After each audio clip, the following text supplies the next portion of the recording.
Sebelum kita masuk ke substansi, Bapak Ibu sekalian, inilah profil atau postur ASN kita. Saat ini, hari ini, per 1 September, bukan hari ini, per 1 September 2025, jumlah ASN kita adalah 5.359.209. Hari ini mungkin sudah lebih dari itu, karena ada P3K dalam rentang 25 hari ini yang terbit SK pengangkatannya. Jadi 5.359.209 orang ASN, di mana 3.634-nya 3.634.413 atau 68% itu adalah PNS. Dan P3K-nya 32% atau 1.744.796. Kondisi 1 September, cut off 1 September 2025. Dan hari ini masih terus berproses pengangkatan P3K. Kalau PNS-nya, CPNS-nya mungkin sudah selesai. Nah, dilihat dari instansinya, apakah daerah atau kementerian lembaga, maka paling banyak ASN kita adalah ASN di pemerintah daerah sebanyak 4.122.843. Kemudian yang pemerintah pusat atau kementerian lembaga ada 1.236.366. Jadi 23% di pusat, 77% di daerah. Dari sisi gender, Bapak Ibu sekalian, dominasi atau dominan wanita. Nah, jadi bapak-bapak jangan bangga dulu kalau diadu jumlahnya antara ASN wanita dan ASN laki-laki lebih banyak wanitanya. Mengapa bisa lebih banyak wanitanya? Karena ASN kita sebagian besar adalah tenaga pendidikan, guru dan tenaga kesehatan, dan itu dominan ibu-ibu atau wanita. Ini kondisi dari sisi gender. Kemudian dari sisi pendidikan sudah lumayan bagus, di mana S1 D4-nya 63% atau 3.350.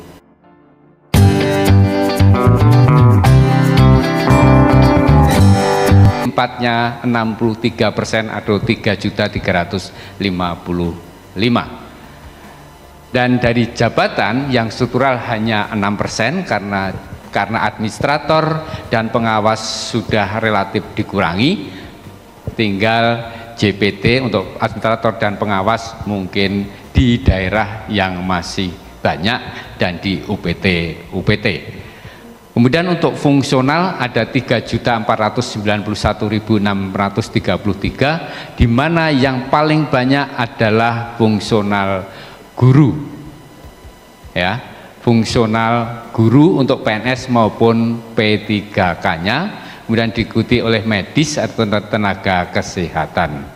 Ini kondisi dari postur dari ASN kita. Apakah ini cukup atau belum atau berlebih? Ini pertanyaan yang sering muncul di masyarakat. Dari sisi jumlah mungkin sudah cukup, jumlah agregat keseluruhan. Tapi kalau dilihat per masing-masing jabatan, mungkin ada yang berlebih, mungkin ada yang kurang. Apalagi kalau dilihat di instansi atau penempatannya. Bapak Ibu sekalian, di kota-kota kabupaten, ibu kotanya mungkin cukup, tapi di pelosoknya mungkin kurang. Maka salah satu kebijakan yang dikeluarkan oleh pemerintah adalah CPNS tidak boleh mengajukan pindah, ini mulai 2019, minimal 10 tahun di tempat yang dia lamar. Ya, mulai 2019, 2018 masih 5 tahun, 2019 10 tahun, bahkan di 2021 atau 2023 itu 12 tahun. Jadi ada surat pernyataan dan ada pengaturannya itu. Dari sisi generasi Bapak Ibu sekalian, yang paling banyak adalah generasi Y, yaitu 57%. Ini kelahiran 1977 sampai dengan 1994. Dan ini pasti relate atau linear dengan usia ataupun masa kerja.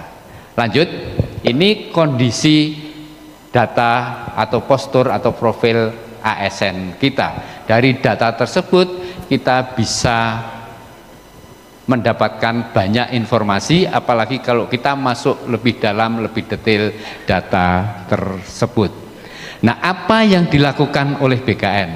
Antara lain salah satunya untuk mendukung Astacita, Bapak Ibu sekalian, kalau dulu pengelola kepegawaian di instansi ketika menyusun perencanaan kebutuhan atau istilah yang familiar adalah usulan formasi, itu biasanya, bukan biasanya, dasarnya adalah anjap ABK, tetapi anjap ABK-nya itu normatif saja, bahwa tidak melihat spesifikasi potensi daerah, kemudian pencapaian visi misi kepala daerah ataupun pencapaian visi misi pemerintah. Hanya garis besar, kalau SD butuh guru SD sekian per rombongan belajar, puskesmas butuh sekian, dan seterusnya. Skala prioritas dari dulu sampai dengan sekarang masih di sektor pendidikan dan kesehatan. Ditambah lagi ketika usulan rincian kebutuhan atau saat perencanaan kebutuhan bukan berdasarkan, istilahnya perencanaan kebutuhan, tapi bukan semata-mata didasarkan pada kebutuhan nyata, tapi juga termasuk kemauan, nah, bukan kebutuhan, kemauan. Jadi kemauan itu contohnya begini, saya sekda, saya punya keponaan lulusan hukum atau sarjana hukum, misalnya di biro hukum sekretariat daerah sudah full, tapi bagaimana caranya yang di biro hukum ini saya pindahkan sehingga formasinya masih kurang satu, sehingga kita buat formasi sarjana hukum di sekretariat daerah, supaya ada peluang ponakan saya untuk bisa mendaftar sebagai CPNS. Betul, secara aturannya betul, tetapi secara kebutuhannya tidak tepat, karena sebetulnya bisa diisi dari tempat lain atau yang tadi di situ tidak dipindahkan ke tempat lain sehingga formasinya kebutuhannya penuh. Itu banyak terjadi. Jadi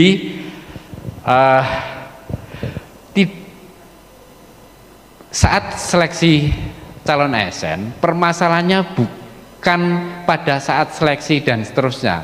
Permasalahan dimulai dari saat perencanaan kebutuhan. Potensi permasalahan dimulai dari sana. Nah, BKN ini ada Direktur Perencanaan Kebutuhan Pak Muhammad Redwan, silahkan tolong berdiri Pak Redwan. Jadi kalau teman-teman nanti ada yang ingin konsultasi terkait perencanaan kebutuhan berbasis potensi daerah dan visi misi pemerintah, itu ke Pak Muhammad Redwan. Mencoba untuk menyusun sistem perencanaan kebutuhan berbasis visi misi pimpinan lembaga atau pimpinan daerah plus potensi dari daerah. Nah, ini sedang dicoba disusun mulanya. Pak Ridwan tidak akan dipindah kalau itu belum selesai kan gitu. Saya kira itu yang pertama terkait dengan perencanaan kebutuhan. Lanjut slide. Sekarang sedang rame-ramenya pengangkatan P3K paruh waktu. Mohon jangan ditanya maksud paruh waktu itu apa kerjanya separuh hari, setengah hari, atau berapa jam, atau sebulan hanya seminggu, ya itu kebijakan instansi masing-masing. Tapi untuk pengangkatan P3K paruh waktu, potensi yang bisa diangkat untuk P3K paruh waktu dari hasil seleksi calon ASN 2024 ada 1.371.000. Kemudian yang sudah diusulkan ada 1.245.000. Nah, dari yang diusulkan formasinya ini 1.245.285 ini sudah entry di instansi, baru 57.000 yang entry instansi. Sebelum tetap balik yang tadi. Ya. Kemudian yang sudah submit di BKN baru 17.000. Dan NIP-nya baru terbit 6.000 sekian.